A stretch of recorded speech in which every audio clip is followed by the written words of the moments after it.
Hello students, good morning to everyone. उम्मीद करता हूँ आप सब बहुत अच्छे होंगे और ऑनलाइन क्लासेस से अपनी स्टडी कर रहे होंगे। बेटा, हम इलेक्ट्रोस्टैटिक्स का पहला चैप्टर पढ़ रहे हैं और आज का जो हमारा टॉपिक है वो रहेगा बेटा limitations of Coulomb's law. 2 number में बोर्ड एग्जाम में काफ़ी बार पूछा गया है, इसलिए मैंने यहाँ पे इम्पोर्टेंट भी लिखा है। कूलम्ब्स लॉ हम पढ़ चुके हैं, कूलम्ब्स लॉ को वेक्टर फॉर्म में हम पढ़ चुके हैं पिछली हमारी क्लास में। आज हम पढ़ेंगे बेटा कि कूलम्ब्स लॉ की लिमिटेशंस क्या क्या हैं। तो सबसे पहली लिमिटेशन है कि कूलम्ब्स लॉ जो है वो अप्लीकेबल है only for the point charges, और वो भी at rest position. Point charge और रेस्ट पोजीशन पे है तभी हम कूलम्ब्स लॉ अप्लाई कर सकते हैं। Second, Coulomb's law can be only applied in those cases where the inverse square law is obeyed. यदि बेटा हम बात करें न्यूक्लियर फोर्सेज की, न्यूक्लियस के अंदर जो न्यूक्लियॉन्स हैं प्रोटॉन एंड न्यूट्रॉन, उनके बीच में जो फोर्स होती है वो डिस्टेंस की 7th पावर के इन्वर्सली होती है। तो हम कहेंगे कि nuclear force inverse square law को ओबे नहीं करती। तो जिन डिस्टेंसेज के ऊपर इन्वर्स स्क्वायर लॉ ओबे होता है उन्हीं के लिए ही हमारा कूलम्ब्स लॉ एप्लीकेबल होगा, अदरवाइज नहीं होगा। It is difficult to implement Coulomb's law where charges are in arbitrary shape. Arbitrary shape में है, मान लो एक चार्ज बेटा पॉइंट चार्ज है Q0, एक पॉइंट चार्ज है Q1, ये यहाँ पॉइंट चार्ज, ये यहाँ पॉइंट चार्ज, तो इनके बीच की डिस्टेंस को कैलकुलेट किया जा सकता है। लेकिन एक आर्बिट्रेरी चार्ज है, बहुत सारे चार्ज यहाँ होते बेटा, इनसे मिलकर के एक चार्ज बना हुआ होता, तो हम क्या कहते हैं, इस पॉइंट चार्ज की इस चार्ज से तो अलग डिस्टेंस है, इससे अलग डिस्टेंस है, इससे अलग डिस्टेंस है, तो हम डिस्टेंस को कैलकुलेट नहीं कर पाते हैं। तो हम कहेंगे आर्बिट्रेरी शेप के अंदर यदि चार्ज है तो वहाँ कूलम्ब्स लॉ एप्लीकेबल भी नहीं होगा और वहाँ डिस्टेंस को मेजर नहीं कर पाते हैं।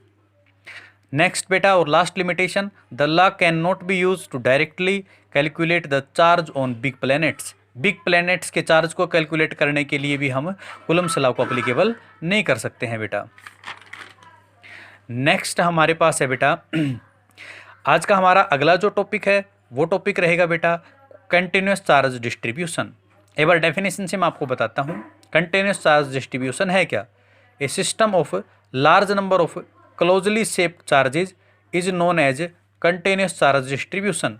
फॉर एग्जांपल मेरे पास बेटा कोई भी मैंने ये एक ऑब्जेक्ट ले लिया, इसके ऊपर मैंने बहुत सारे नंबर ऑफ चार्ज को डिस्ट्रीब्यूट कर दिया बेटा, और इन closely shaped number of charge से मिलकर के जो सिस्टम बना है ना, ये क्या कहलाता है, कंटिन्यूस चार्ज डिस्ट्रीब्यूशन कहलाता है। Continuous charge distribution may be of the following 3 types, 3 प्रकार का हो सकता है बेटा। क्यों? क्योंकि दुनिया में 3 ही प्रकार के ऑब्जेक्ट पाए जाते हैं। मैंने कई बार क्लास में भी इस बात को डिफाइन किया है, दुनिया में 3 ही प्रकार के ऑब्जेक्ट होते हैं बेटा। एक तो ऐसा ऑब्जेक्ट जिसके पास केवल एक ही डायमेंशन हो, फॉर एग्जाम्पल हमारा हेयर है, बाल है बेटा, उसके पास हम कहेंगे सिर्फ लेंथ है, एक ही डायमेंशन है, तो वो लीनियर ऑब्जेक्ट है। हमारी कॉपी का ये जो पेज है बेटा, इसके पास 2 डायमेंशन है, इसके पास लंबाई है, चौड़ाई है, लेंथ एंड ब्रेथ, तो हम क्या कहेंगे, ये 2 डायमेंशनल ऑब्जेक्ट है, प्लेन ऑब्जेक्ट कहेंगे। और बेटा हमारी ये कॉपी, इसके पास लेंथ ब्रेथ और हाइट तीनों है, तो तीनों डायमेंशन है, तो वो सॉलिड ऑब्जेक्ट कहलाएगा बेटा। अब हमारे पास जब ऑब्जेक्ट 3 प्रकार के हैं तो चार्ज डिस्ट्रीब्यूशन भी 3 प्रकार का होगा। पहला लीनियर ऑब्जेक्ट के ऊपर linear charge distribution, plane object के ऊपर सरफेस चार्ज डिस्ट्रीब्यूशन, और सॉलिड ऑब्जेक्ट पे हम पढ़ेंगे वॉल्यूम चार्ज डिस्ट्रीब्यूशन के बारे में। Linear charge distribution in which charge is distributed uniformly along a line, that is a charged wire और ए चार्ज्ड रिंग। जैसे कि आप देख रहे हो बेटा, हमने यहाँ पे एक चार्ज्ड वायर लिया है, हर एक पॉइंट के ऊपर यूनिफॉर्म चार्ज मैंने डिस्ट्रीब्यूट किया है। पूरी वायर के ऊपर टोटल चार्ज कितना है Q, पूरी वायर की टोटल लेंथ कितनी है L। इस पूरे चार्ज की वजह से हमें एक पॉइंट चार्ज Q0 के ऊपर फोर्स निकालनी है, तो हम कहेंगे नहीं फाइंड कर सकते क्योंकि कूलम्ब्स लॉ एप्लीकेबल नहीं होगा। Coulomb's law is applicable only for point charge, तो हमें सबसे पहले इसके ऊपर एक पॉइंट चार्ज कंसीडर करना पड़ा डेल Q, जिसकी लेंथ कितनी है, डेल L है। इन दोनों के बीच में डिस्टेंस कितनी है, R है। तो कूलम्ब्स लॉ के अकॉर्डिंग हम फोर्स निकाल सकते हैं। पूरी इस चार्ज की वजह से तो फोर्स आनी थी बेटा capital F, small point charge की वजह से फोर्स भी क्या आएगी बेटा, DF आएगी। फॉर्मूला क्या होता है, 1/4 पाई एप्सिलॉन नॉट, पहला चार्ज Q0, दूसरा charge del Q over R square, और यदि यहाँ वेक्टर लगाएंगे तो इधर R का क्या लग जाएगा बेटा, यूनिट वेक्टर लग जाएगा। अब डेल क्यू की वैल्यू कैसे फाइंड की जाए? तो बेटा लीनियर चार्ज डिस्ट्रीब्यूशन जब होता है तो वहाँ लीनियर चार्ज डेंसिटी होती है लैम्डा, और लैम्डा का फॉर्मूला होता है charge per unit length, that is del Q over del L. Del L इधर जाके मल्टीप्लाई हो जाएगा तो डेल क्यू कितना आ जाएगा? Lambda into del L. Del Q की वैल्यू हम यहाँ पे पुट करवा देंगे तो हमारे पास क्या आ जाएगा? देखो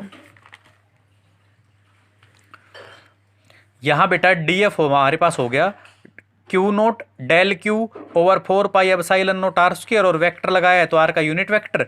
डेल क्यू की वैल्यू हमने यहाँ पे पुट करवा दी lambda into del L.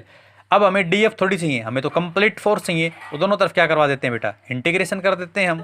D F का इंटीग्रेशन तो कितना हो जाएगा? एफ, और इधर Q note over 4 pi epsilon note तो इंटीग्रेशन से बाहर, और ये अंदर रहेगा बेटा हमारे पास। तो ये आ गया हमारा कंटिन्यूस चार्ज डिस्ट्रीब्यूशन की वजह से फोर्स।